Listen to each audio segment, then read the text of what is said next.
For the last several years, we have been offering to our graduating nursing class an introductory discussion of personal finance basics to try to enhance students' knowledge of how to manage the considerable wealth they'll be coming into with their first nursing job.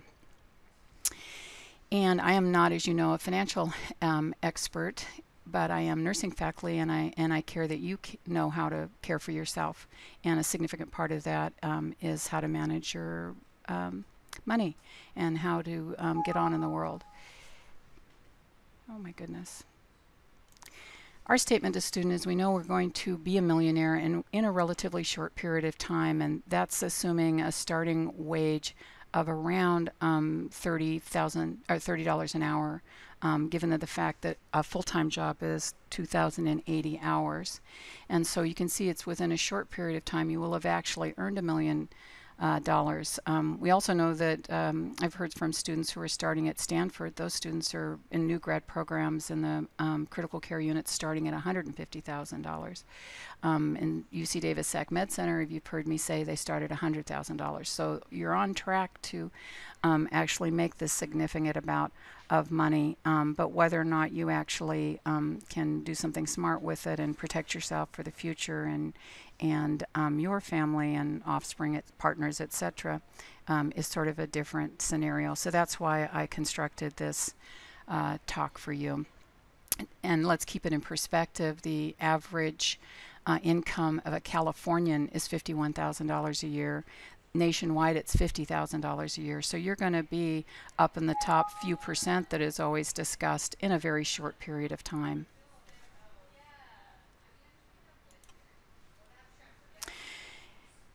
Most of you I know have had employment in some capacity, so some of this is relatively basic. But if you haven't had a paycheck, one thing that you do note is what you actually make is not what you bring home.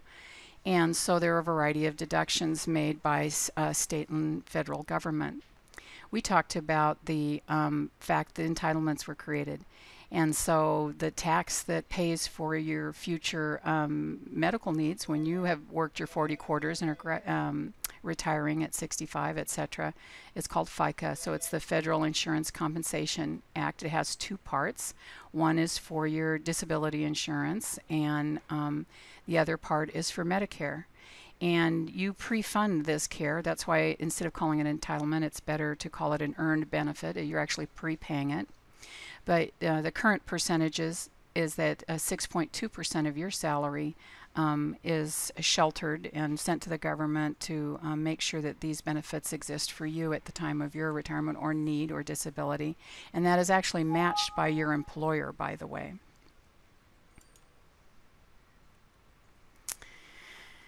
The current percentage that's deducted for Medicare itself specifically is 1.45%. This is additionally matched by your employer. And that phases out currently at an income of around $117,000, which has grown considerably because just in the last half dozen years when I first started giving this talk, it was phased out. And you would notice that towards the end of the year, your paychecks would grow because you would not be having this deduction because it phased out at $87,000. But the government, of course, has been needing greater input into those pools of money.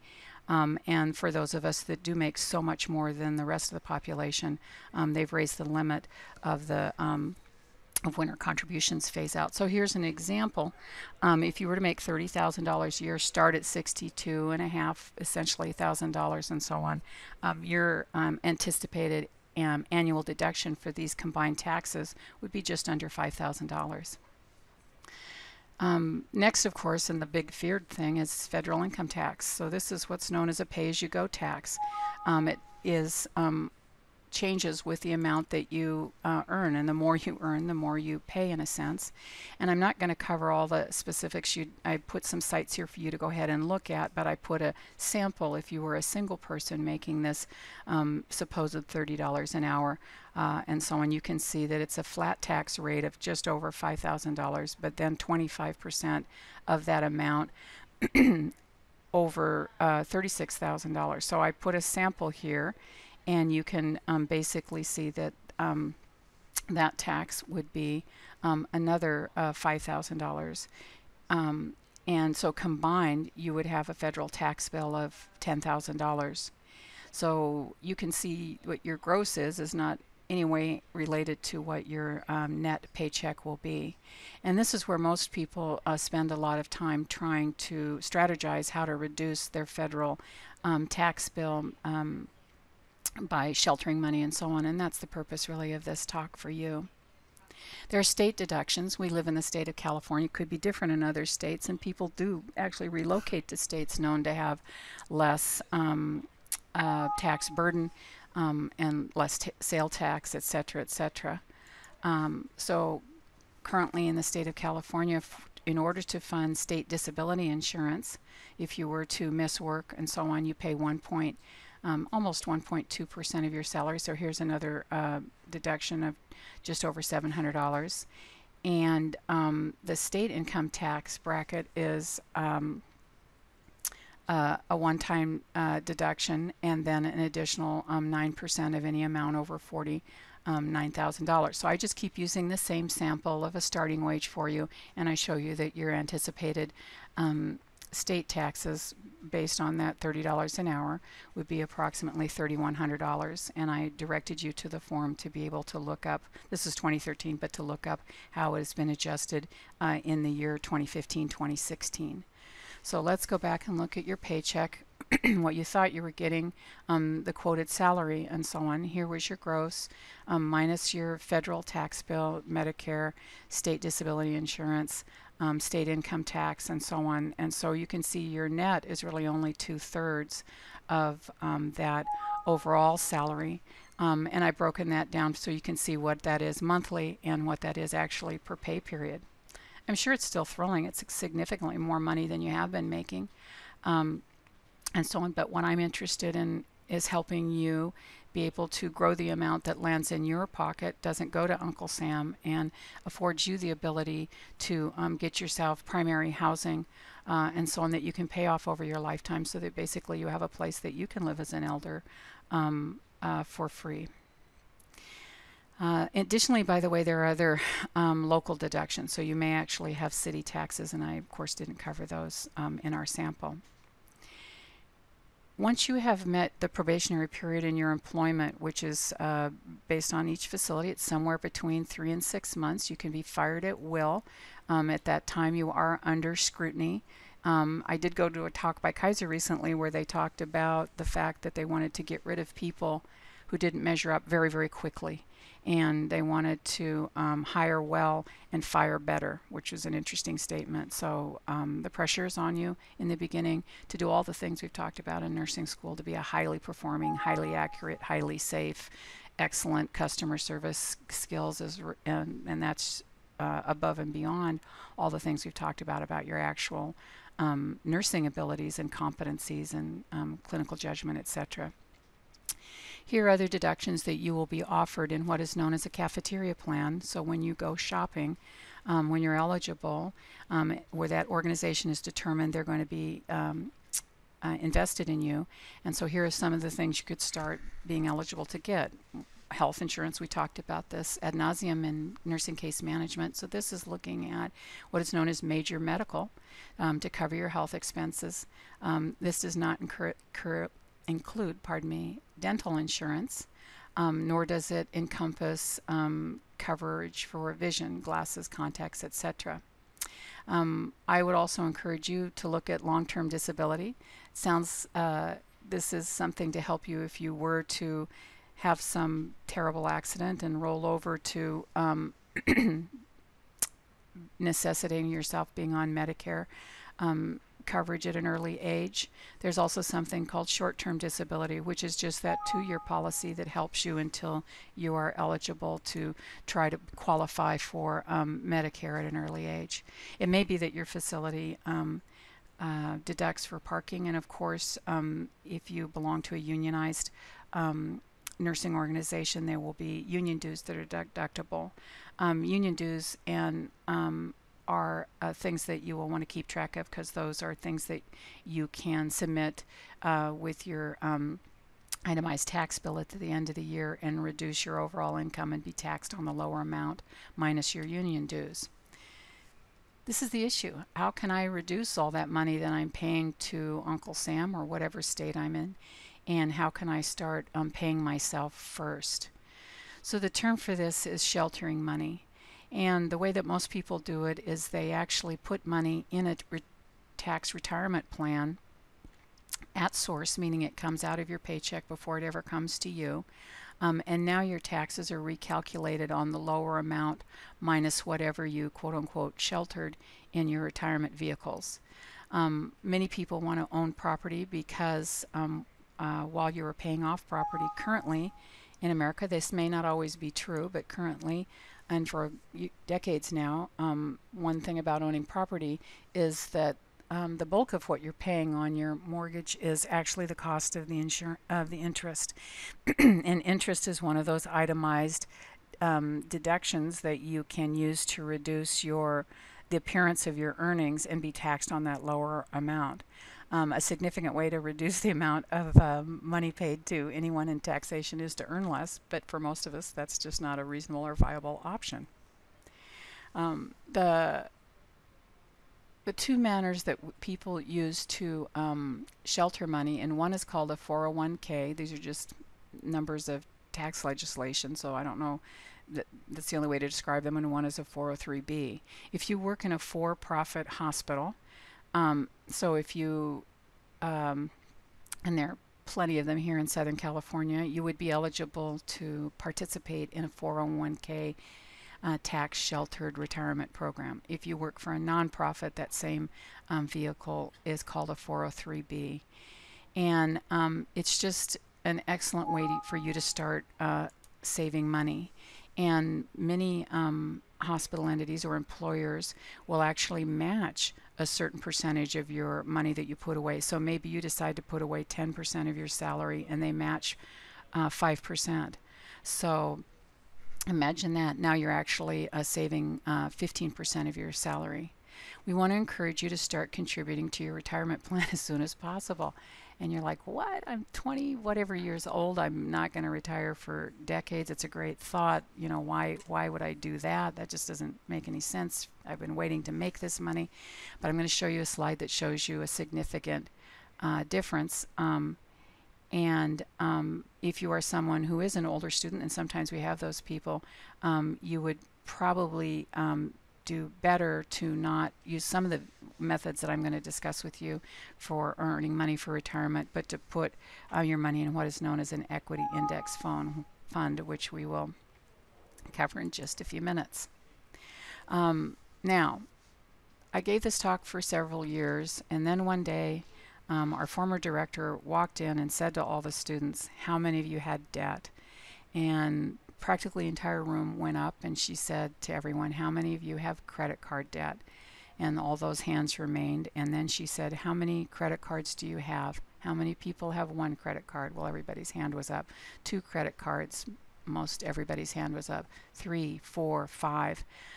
Big wake-up call for me. I did not realize how students were funding themselves through school in some senses, and I also understand that we live in a society that is just fueled with, you know, objects and greed and buy and get and have and so on and so forth. And you've been the most marketed, you know, to generation in a sense, where they've come at you and made you believe you need and everything that's out there and so on. So I adopted this lecture to back up a step and to talk to you about get out of debt. All right. And so before considering large purchases in your life, try to clean up whatever scenario you're in now. And so here's some steps for that. 1, you got to get real. And one way to get real is to open up all of those credit cards, put the amounts down on a spreadsheet off to the side, put the interest rate so you can see which debt is costing you the most. All right. Determine a goal for yourself. You can adjust that periodically, but determine a goal. And it's recommended in general to start paying off credit debt from the highest interest rate, which is known as the stack method, down to the lowest. Make sure all your payments occur on time. Set them up to be automatic so that you aren't incurring late charges and so on and so forth. And here's the hard part. Stop creating any new debt. So if you've got 5 credit cards, destroy at least 3 of them. Okay, have one that you use for emergencies. That's the point of it. I'm caught somewhere. It's in the middle of the night. I'm stuck. My car's broken down or whatever. That kind of emergency, or a health emergency, and so on. It's generally not an emergency when you see something on sale. And you think, but how could that not be? I mean, look at it. It's so many percentage off. And then when you think, I'm going to get 10 or 15% off this object that I wanted and I thought I needed so badly, and then when you realize the credit percentage is 24%, then you realize, oh wait, I'm going to actually end up paying many times the cost of that object to put that in my life. You can look for what are called 0% no balance credit cards. So this are specifically not for purchases, but to move debt over. You can look for these no fee transferring credit cards, and so that way you're not incurring additional debt on your debt while you're paying off the highest amount, if you will. So I put a suggestion here of something called Life Hacker. It's a step-by-step guide, and I think it's highly recommended. You know, one of the things I recommend the most is if you want to, you know how life works. I mean, if you pay attention to what you pay attention to. So if you start just having an awareness around money, whether it is you're, getting a financial magazine, or you're watching a show periodically, or you dedicate 30 minutes a week or an hour a month to look at this and be concerned about it, simply through awareness, you'll start you'll move from that pre-contemplation, which is I'm not thinking about it, to begin to think about it.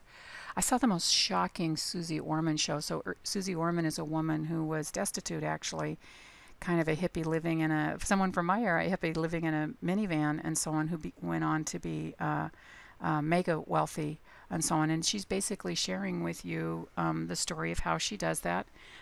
She may not be your style, but she does have some pretty interesting advice that she gives people. And I saw the most shocking show. I should put that up to record for you, where she was talking to a young woman in her mid-30s, and the woman had acquired $100,000 worth of debt, and she did not, her income was certainly not what yours will be, and she created a life plan for this younger woman, to help her get out of debt. And the shocking part was when this girl realized how it would impact her ability to ever have a family, to ever own a house, and so on, and what a stringent budget she would live on from the time she was in her mid-30s until retirement, just to get past her debt. It's pretty shocking. So please stop creating debt. All right. I love the program in the book that's written by 2 guys that graduated. I think it might have been from Yale. It could be Lyon, could have been Princeton. Anyway, they are called the Motley Crew, and the Motley Fools, pardon me, and the throwback.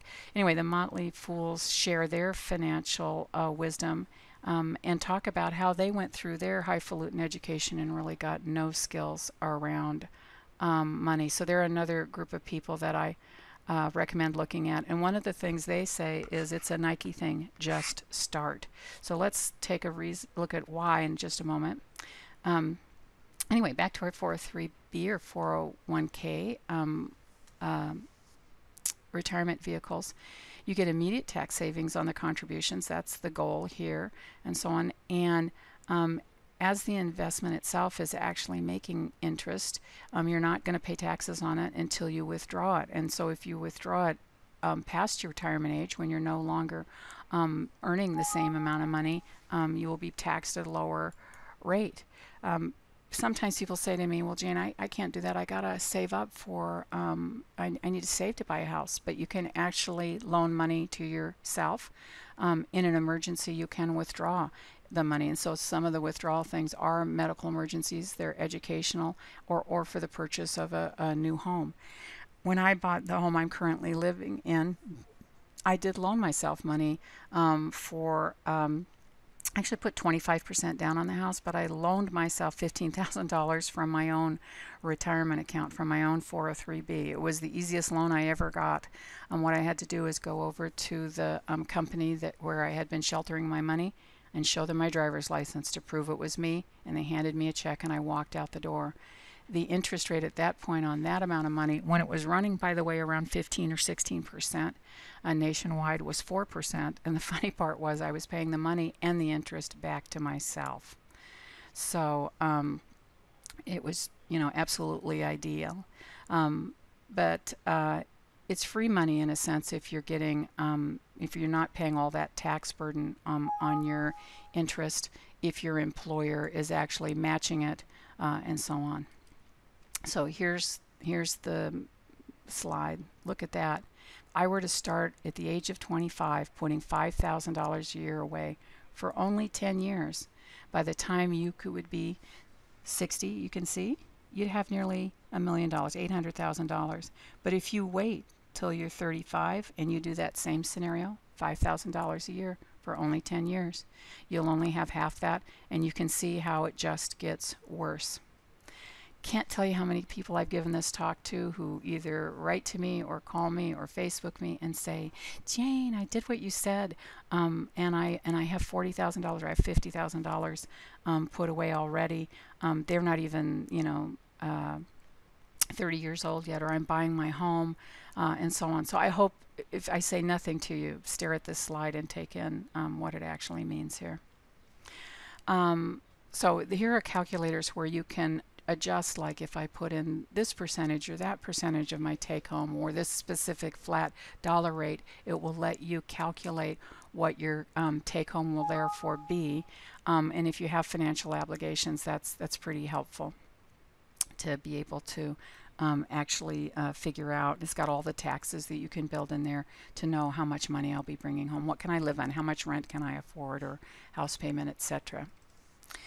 The other way that people save money is in what's called an individual retirement account. The others are usually group annuity, pensions, and so on. And anyone can do this. There's a whole variety of IRAs, and most of us at my age will actually do both. We will have the 403B and shelter additional monies, because there's a cap on what you can put in a 403B. There's a limit on that one. So people will actually try to save money across both of these different schemes. And you can withdraw the money prior to the age of 60 and so on, and you can see some reasons here why. It's not that the money is never available to you again, but because that's sometimes a younger person's fear, is what if I need that money. So look at that. I can get it for my house. I can get it to go back to school for myself or a family member. And if I somehow got into trouble with the IRS and they were going to garnish my wages or levy taxes against my home, I could use it for that as well. There are a variety of different types of IRAs and so on. If you do consultant work on the side, and besides being employed at a facility, you can work. If you work registry, for example, you can shelter some of that money through a SEP IRA, which is an individual IRA that you can set up. An interesting thing about an IRA is you don't have to put the money in it all year long, and you actually have till April 15th of the following year, April 14th, to place money to offset taxes for the prior year. And that's what a lot of people do. We wait and we find out what our tax bill is going to be, and we look at it and we think, wow, if I put $3,000 or $4,000 into this IRA, I'm either writing the check to myself or I'm going to be packing that money off to pay my tax bill. If we have additional taxes beyond which was deducted in our weekly or monthly paychecks.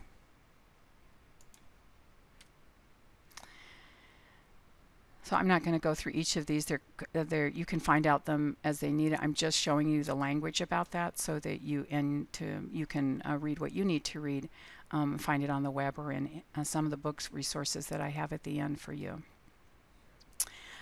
If you are intending to sponsor someone to go to college, college expenses are significant. You just live through it, right? So if you have offspring that you are hoping to contribute, you can see how that could be handy. Can't even recommend that enough if you're someone who's thinking about having kids.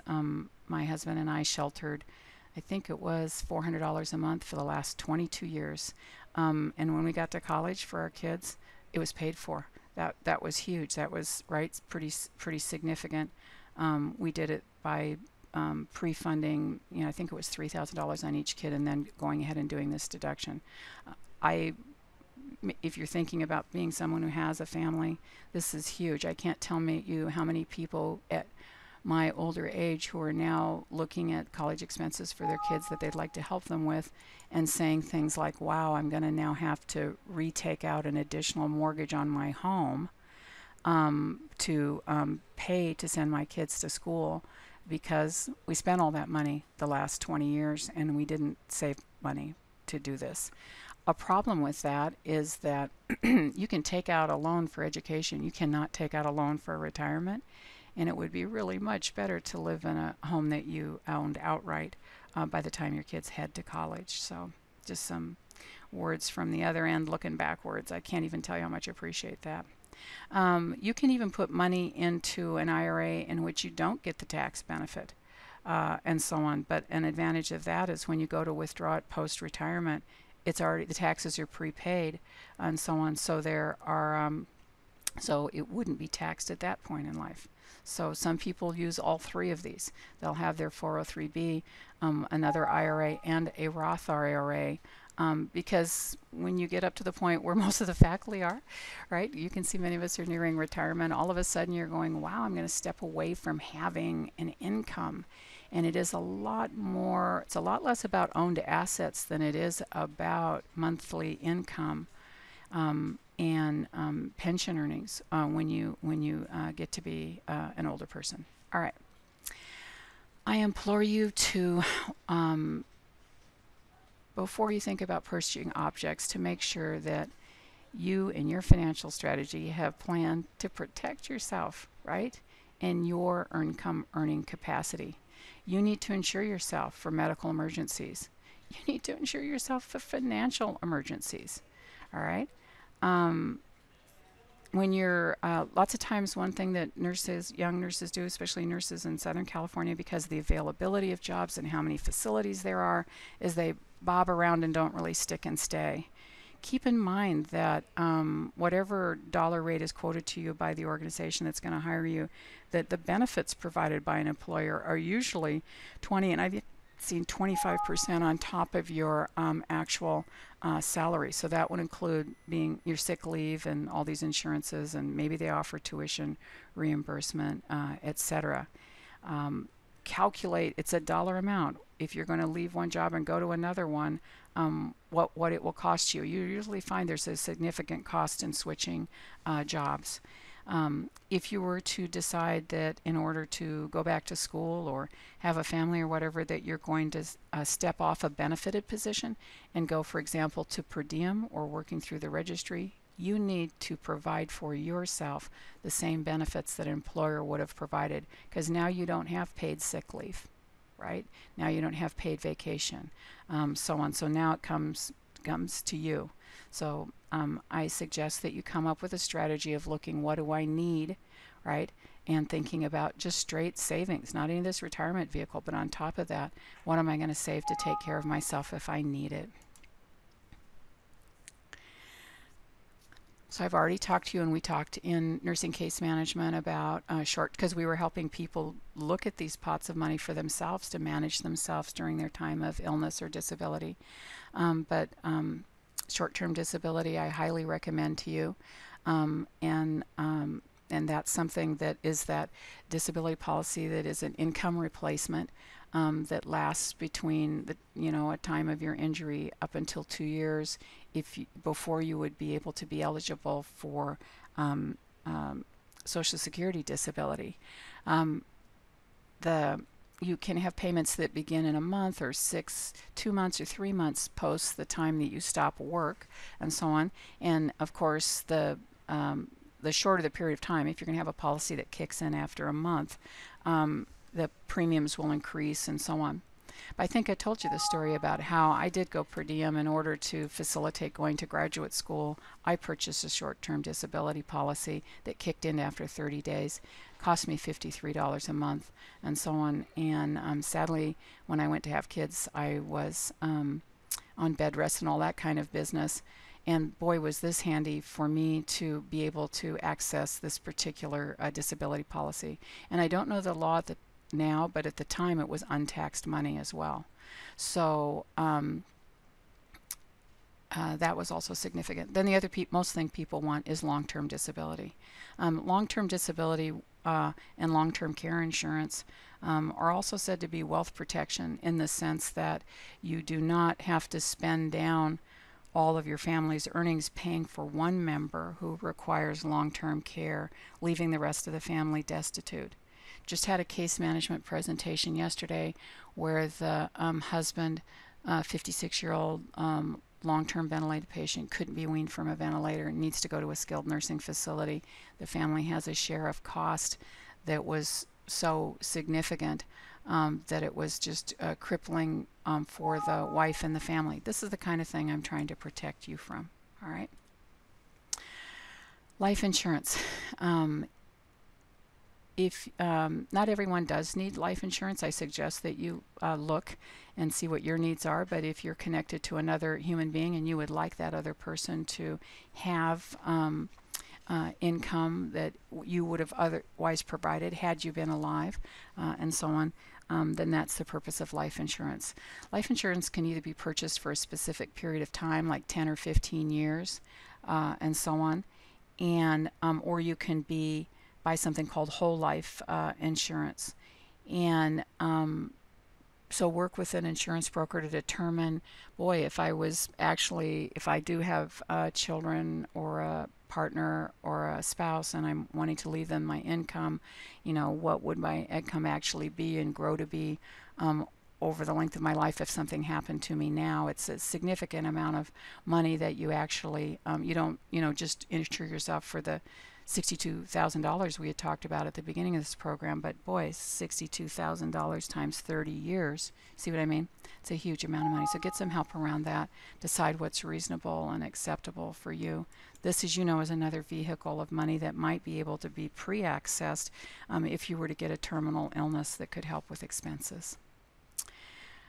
When I went to college, my girlfriend's mother that lived with me, my flatmate, if you will, was a banker, and one of her favorite phrases was, "Money in the bank is your best friend." And I can't even tell you how true that is when rainy days come, as they say. And let's be real, rainy days come all the time. They just do.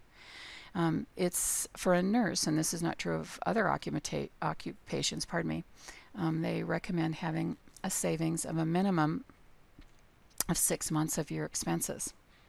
And so you can see it's 1 to 1.5 years for other people who might not be able to as readily get employment as you will be. And the other thing I would tell you, if you can assume that if the rainy day comes, it's not the case that your expenses will be less because you're not working, but much, much greater. So my strong suggestion is try to get a job that has what's called a defined benefit retirement plan. In a defined benefit retirement plan, this is a pension provided by your employer, and it's usually based on something like this scenario. It's usually based on something like 2% of times the number of service years, so how many years you work, times your highest paid wage. So the UC system currently has this. I'm not sure what Kaiser has. We encourage people to consider teaching with our system because we have this retirement scenario. But imagine that after 25 years of working in nursing in whatever capacity you work in, you now make 50% of your highest paid wage for the rest of your life. I mean, that's really, and that's money in the millions. And I can promise you it's money that's difficult to put aside and save as you're living your life, as you're going through and all the things that are fun to do but are necessary to do. All right? I wanted to also say when I was talking to you about protecting your earnings that you ought to think of yourself as your own money-making machine, I guess I would say. And so I encourage you to save money and invest and go to graduate school to enhance your earning capability, right? So that would be a significant goal for any of you. I mean, you are the only people with the key to get into the next door. That's what the baccalaureate in nursing gets, and so on. And you'll find it different trying to apply for master's program.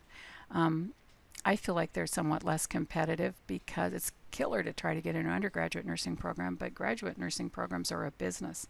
They need you to be in the chair, and sometimes they have money that they can actually give you in grants or scholarships and so on, but without you sitting in the chair and them being able to pay you their own grant money and so on, it becomes an issue. So think really highly about having a 3 to 5 year plan of when I'm coming back to school to invest more in myself and my earning capability.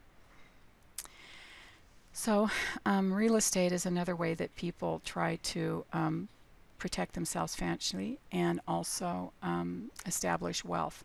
So we do know that the population is expected to grow and grow, and that's both in our local area and across the nation, and so on. And my advice to you, and any real estate advice that you would get, would start with this phrase: the 3 most important things about real estate are the same things I told you were the 3 most important things about IV starts, which it's location, location, location. All right. Because when you turn around and want to go to sell your property, it needs to be somewhere where other people would want to live, and especially if it's grown in value, you would want them to see it as a positive benefit to want to live in your house. They're talking about the new paradigm, however, being jobs, jobs, jobs. Because if all of a sudden an industry shuts down in the town where you live and everyone moves out, you could have a great house in what was otherwise a wonderful neighborhood, but now there's a glut of property within the community because jobs have moved. So kind of interesting. Things will change for you. That's why I encourage you to get engaged in reading about the financial outlook for your generation. What would be the benefit of purchasing property? Well, we already talked about the fact that as you're paying your mortgage, a significant portion of that is to interest to service the loan, and that is tax deductible. So I'm reducing my tax base of the money that $10,000 I was going to lose anyway. All right, I have a place to live. Hopefully, the place that you live in might be improving its value, right? So if the property values in the area go up by 5%, you've earned money passively without even doing anything. So hopefully your place is increasing in value. There's become a belief that housing property should double and triple and all this kind of business in their value. And my parents' generation, they didn't expect this. They really just wanted a place to live and hopefully have a place to live, in a sense, quote unquote, for free as an elder, to have it paid off and no longer have rent and so on. So I have never seen property as thinking this is my cash cow, because I've always thought of myself as the person who was earning the money. So I suggest that to you. I also suggest that as it is earning money, that you don't go redo your loan and take out the value, take out the value, take out the value because you want a new car. All right, because you're just re-beginning the process of trying to pay that interest down and never actually owning the total piece of property. I also suggest that you don't overextend yourself. Something that happened in the economic downturn and the bust of all the banks and the housing market, the bubble as it was called, is that people went beyond their earning capacity. And the old rule of thumb was you would not buy a house more than 2 to 2.5 times your income, right? So if we were saying you make $62,000, that what we're talking about, as you can see, is, boy, I can afford a mortgage of about $150,000. And then I need to save a down payment of around $20,000, all right? Not the fact that I'm going to try to get a house that's 6 or 7 times my income. We recommend too that sometimes loan agencies will come out with loans that are 0% to get in, but then they're ballooning, as the phrase goes, very quickly over time. And if there's change in the financial markets and interest rates are changing, you could suddenly find yourself unable to pay your mortgage, mainly because you can no longer afford the interest on that home. So we highly recommend getting what's called a fixed interest loan because your expenses are then known. And it's pretty hard to hit a financial moving target. So if your income is going to be relatively known, it would be kind of nice to know that your outgo is relatively fixed. All right, have to hit this one. Once I had somebody come in, it was so funny, from one of the local retirement agencies to talk to students, and I realized it was a mistake because I did not want them to be trying to sell things to students. But the woman walked in, and oh man, she looked so fabulous. She had her high heels and her rockin' suit, and she walked right in and said to everybody, "Hi everybody, congratulations for graduating. I know exactly what everyone wants. You want to buy a car." And I was just holding my head in my hands thinking, no, because we're all about cars in America. We're very about cars here in Southern California, but the real truth of the matter is a car is not transportation. Certainly not an investment. You know, you drive that car off the lot, and I should have adjusted this figure. They now know it's lost 25% of the value just because you owned it. All right, so a week later, it's already dropped in value. And it continues, as you know, to depreciate or lose value over time. But you need transportation. Some of you haven't owned cars and need them. I get that. I got that. So consider the actual and total cost of ownership, and so it's all of those things right there, and websites that deal with car purchasing can help you figure out the total cost of that.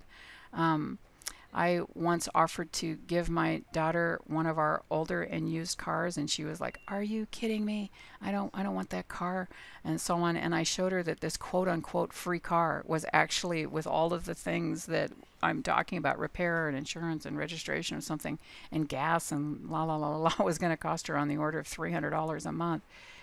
And so had she actually had a payment on top of it, she was like, "Oh, correct. Cars are transportation." I suggest that you think of your transportation like your housing and a percentage of your income.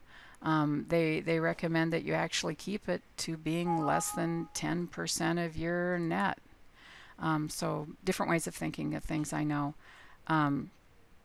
Some people are talking now about, because of the new transportation methodologies where you can, as you know, tap your phone and have someone show up, about never being a car owner. So that will all be exciting and different and fun for you. And as public transport here in the South State improves, it's a thought, isn't it? When you're thinking about buying a car, what you really need to think about is safety and reliability and long-term ownership of that car. From a financial standpoint, it's ideal to have your car for an average of 7 years. It's best to buy a car that's used, so somebody else has taken that 25% hit, and then hold on to it until its reliability is decreased, and so on. And knowing that I still got to put money on my next car, and so on. I don't roll over debt from one car to another car, and so on, and try never to extend payments past the period of time that cars have their highest reliability, because you might be in a repair scenario. So how you going to have that 10 to 20% for the next car if you're already paying for this car? These are just all budgetary concerns, and if you don't write it down and plan it out and think about it, this is why people start to struggle and have financial issues and so on. Highly recommend not rolling over debt from a prior car to a new one, so that you actually now have to pay more than your car is actually worth. Some investment options. So we've talked about paying down debt, we've talked about savings, we've talked about investing in yourself. We looked at transportation is a significant portion of our lives, and so on. Now we're just going to talk about how to invest the money both in those retirement vehicles and also just in savings. So something that I know you've heard about and so on, is the purchase of stock. And interestingly enough, even though there have been terrible, you've heard all the horror stories of the stocks being wiped out in their value and so on. Historically, over the last nearly 100 years now, stocks have returned about 10% a year. And so that's an average over that period of time. Obviously, there are years that have been significant dips. I recommend these Motley Fools. I think they have a great, simplistic way for you to start understanding how to invest money. They say it in easy terms. It's free to join. They'll send you a little outreach. It'll keep that in your awareness so you're contemplating it and so on. And they help you create just a tiny little simple 4-step plan that you just put in place and forget about it. And a couple years from now, I look at. And that's my recommendation to you. So here's the definition of what stocks are in the stock market and the difference between stocks and bonds and mutual funds and so on. So I hope this will help you. And when you're reading some of the materials, the financial materials that are out there, either any of the other financial pundits and so on, they will help you know how to adjust your monies and where to put them. With regards to stock, rather than torturing yourself trying to actually know and pick what the next biggest Facebook, Google, whatever it's going to be that's going to make that huge amount of money and so on, a lot of people buy what's called an index fund, which is just a fund that purchases all different kinds of stocks. They've done the thinking for you. And so if one sector of the stock market goes down, it gets balanced by another one. However, I think I've been telling you for the last 3 years, you do have some specialized knowledge, and you'll learn that if you read the Motley Fools. You do have some pretty highly specialized knowledge about one segment of the market, which is the healthcare industry, and that's why I've laughingly said to you each time we've given a medicine that every single hospitalized patient in the U.S. takes, and I'll point to the manufacturer and say to you, yeah, this is that drug, and look at the manufacturer and so on. So it might, if you want to do some targeted purchasing of stocks, you can do. The 401 programs, or also the IRAs, actually let you choose, once you've sheltered the money with them, how you're going to invest the money and so on. So this is why I recommend that you read up on stocks and bonds and mutual funds and index funds and so on and so forth, so that you can make a good decision. So much better analytics, online tools to help you track how it's performing or what the recommendation would be for you. And one way they typically do that is to talk to you about how much time do you expect to leave this money in this savings vehicle, and do you consider yourself someone who's comfortable with high risk? The high risk scenarios tend maybe make more money, of course they may not, so on, or and then as you move towards your older age, you want to start getting out of the risk scenario and transferring more and more money each year to actual cash, so that it's a guarantee that you actually have it. So I'm showing you all the different websites. One that I recommend to you because I think it's easy is something called Share Builder, which is now called ING Direct and so on, and it allows you to buy stocks not for the full price. So if Google, for example, or Facebook's going for $800 a share, it's not that you have to save up $800 to purchase a single share, but you can get the dollar cost, so you can buy a portion of that stock that you'd be interested in. And it has really pretty cool research capability where you can look and say, and it basically goes like this: if I had invested, and you can look back, if I had invested this over time, what would I have now as a result of having purchased either stock or bond, etc. So I suggest a couple different specific stocks for you to look at and see this dollar averaging approach and so on, so you can see the gains that could be potentially made. You've heard this one. See, don't I just sound like your mother? That's why all the parents are so thrilled I give this talk, because we know you won't listen to them, but for some reason, since we're faculty, you're willing to put up with it from us. But anyway, don't put all your eggs in one basket, right? Don't think I'm going to do this high risk, all in, just put all my money in one particular entity and think it could be okay. Use the tools that are on the websites to try to determine a way to have your money in a variety of pots and so on, so it doesn't have to be the case that you pick the one that's the winner. I know this sounds weird, but it's really, really true that as fun as spending seems like, saving can be every bit as addictive. It can be pretty fun to realize how well you did and how much better you're doing each year of your life it's going on. And for a lot of people, the payoff is so significant that it can become pretty addictive.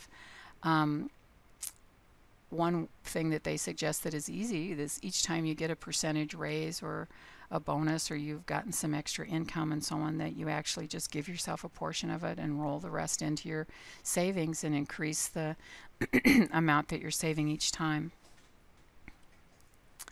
Um, so here's the deal. It's that pre-contemplation. Now you're contemplating it. I've got your attention. You're thinking it over. Hopefully you're going to start considering a plan and when to put it in place.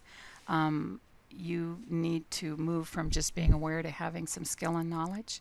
But the bottom line is, that's right, Nike deal. You just got to start. The payoff a lot of people are looking for is this, right? The choices. I actually would tell you, having said all of that to you about money for the last few minutes, that life isn't money. I'm not a thing person necessarily, so maybe I'm a bad person to give this lecture.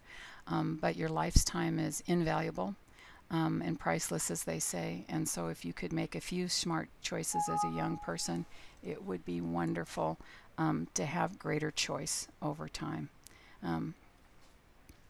So here's some things I put together that I think could be helpful, the resources that I have found. I ask you to message me back and share things with me, because I'll certainly add them in the future.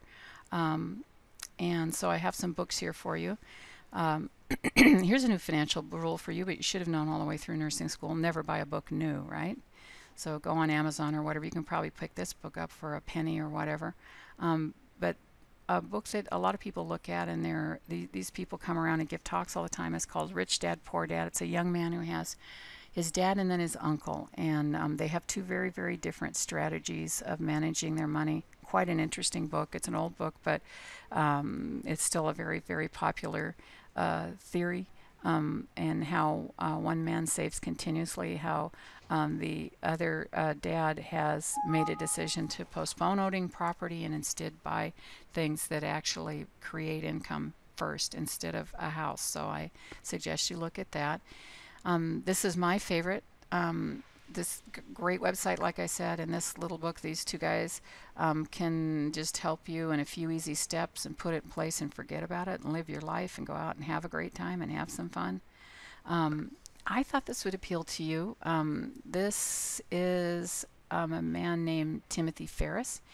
Timothy Ferriss went to school as a finance major, got a job hawking, stocks and so on for a big stock agency, was very dissatisfied with his cubicle 9-to-5 job and realized, oh my gosh, I'm going to work my head off like this over time, only to get to the end, to retirement, and find out I'm going back to live on $20,000 a year like I did when I was a student, and there's got to be a different way. And so what he talks about is planning to retire all throughout your life. And he has a way of reducing the amount of work that you need to do to 4 hours, which is pretty wild. But check this out, if any of you are interested in this, you certainly have saleable knowledge and skills and could enact the Timothy Ferriss 4-hour work week scenario. And he has a lot of things about outsourcing. So I say to you, I have a virtual assistant. Do you? Here's Susie Orman. So great things, especially great organizational stuff. Oh my gosh, such fabulous stuff about just getting it down on paper so you're aware of it. Love, love, love her, regardless of whether you like her style or her voice, etc. Thank you for having listened to this presentation. I hope you find it helpful. Thank you for becoming a nurse.